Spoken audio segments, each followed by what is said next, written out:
یہ دور ہے 1977 کا، جب نظام مصطفیٰ تحریک کے نتیجے میں ضیاء الحق کی حکومت قائم ہو چکی تھی۔ بھٹو کی پھانسی کے رد عمل میں پیپلز پارٹی دو حصوں میں بٹ گئی۔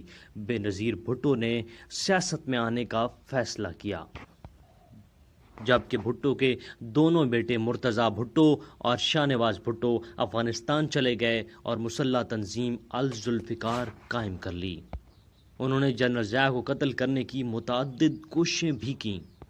الذوالفقار نے 1981 میں PIA کا طیارہ اغوا کر کے کابل میں اتار لیا۔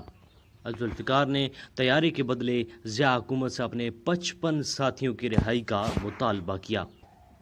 یہ ہائی جیکنگ 13 دن تک جاری رہی۔ اس دوران شاہ نواز کے ساتھی ہائی جیکر سلام اللہ ٹیپو نے میجر طارق کو گولی مار کر ہلاک کر دیا اور طیارے سے نیچے پھینک دیا۔ اس حادثے کے بعد ضیاء کو ہائی جیکر کے مطالبات ماننے پڑے، لیکن اس واقعے کو زیادہ عرصہ نہیں گزرا تھا کہ الذوالفقار کے شریک بانی شاہ نواز بھٹو فرانس میں اپنے کمرے میں مردہ پائے گئے، اور وہ شخص جس نے میجر طارق کو گولی ماری تھی اسے کابل میں پھانسی دے دی گئی۔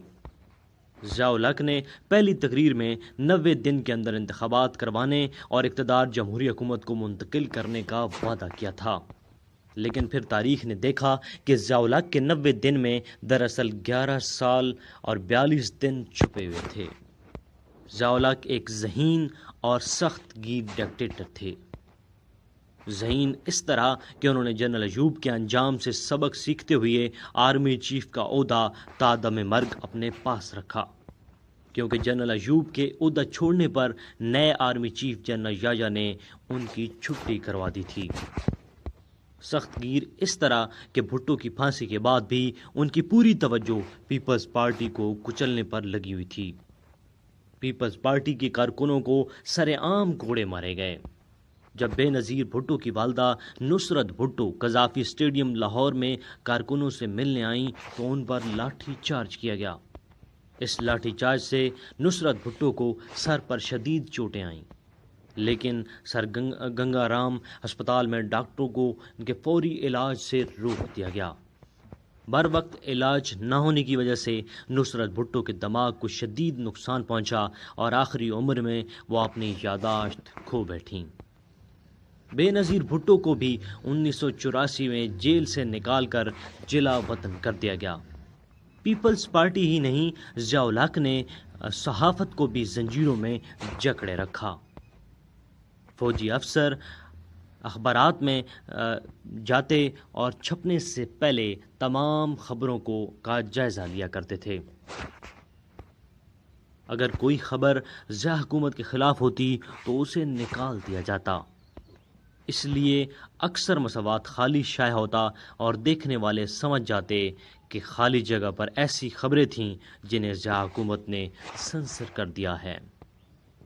روز روز کی سنسرشپ سے اکتا کر مارشل لا حکام نے 15 اکتوبر 1989 کو روزنامہ مساوات اور روزنامہ صداقت بند ہی کر دیے۔ اردو کے معروف شاعر حبیب جالب کو بھی ضیاء دور میں زد و کوب کیا گیا۔ حبیب جالب نے ضیاء امریت کے خلاف کئی نظمیں لکھیں۔ ظلمت کو ضیاء، سر سر کو صبا، بندے کو خدا کیا لکھنا، کیا لکھنا۔ جہاں جنرل ضیاء پیپلز پارٹی کو کچلنے میں مصروف تھے، وہیں ان کے نئے سیاسی اتحادی بھی پیدا ہو رہے تھے۔ پنجاب میں چودھری ظہور الہی اور نواز شریف ان کے مضبوط اتحادی تھے۔ ضیاء الحق پر الزام ہے کہ انہوں نے سندھ میں لسانی عصبیت کو ہوا دی اور پیپلز پارٹی کو کمزور کرنے کے لیے مہاجر قومی موومنٹ کو کھڑا کیا۔ ضیاء الحق کے دور میں پہلی بار سرعام پھانسیاں دینے کا رواج بھی شروع ہوا۔ اس حوالے سے ایک اہم واقعہ لاہور میں پیش آیا۔ لاہور کے تاجر احمد داؤد کے اکلوتے بیٹے اعجاز اور پپو کو زیادتی کے بعد قتل کر دیا گیا۔ جنرل ضیاء کے حکم پر اعجاز کے قاتلوں کو کیمپ جیل لاہور کے باہر پھانسی پر لٹکا دیا گیا۔ اس منظر کو لاتعداد لوگوں نے دیکھا۔ ان سخت سزاؤں کے باعث جرائم میں کسی حد تک کمی آ گئی، تاہم قوانین میں ترامیم کی وجہ سے کئی معصوموں کو نقصان بھی اٹھانا پڑا۔ سائیوال میں ایک 13 سال کی اندھی لڑکی صفیہ کو زیادتی کا نشانہ بنایا گیا، لیکن جج نے 4 گواہ پیش نہ کرنے پر اسے کوڑوں کی سزا سنا دی۔ تب آسمہ جہانگیر نے اس لڑکی کا مقدمہ لڑا اور 6 ماہ بعد اسے بری کروا لیا۔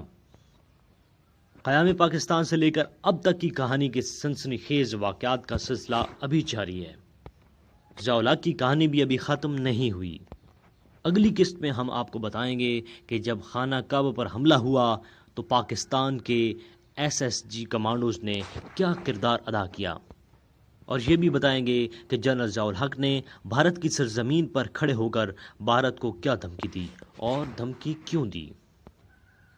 تنویر عباس لیکچرر یوٹیوب چینل کو سبسکرائب کریں، لائک کریں اور بیل آئیکن کو ضرور پریس کریں تاکہ آنے والی ویڈیوز آپ کو بر وقت ملتی رہیں۔ اگر آپ کو ویڈیوز پسند ہیں تو اپنے دوستوں کے ساتھ شیئر کریں۔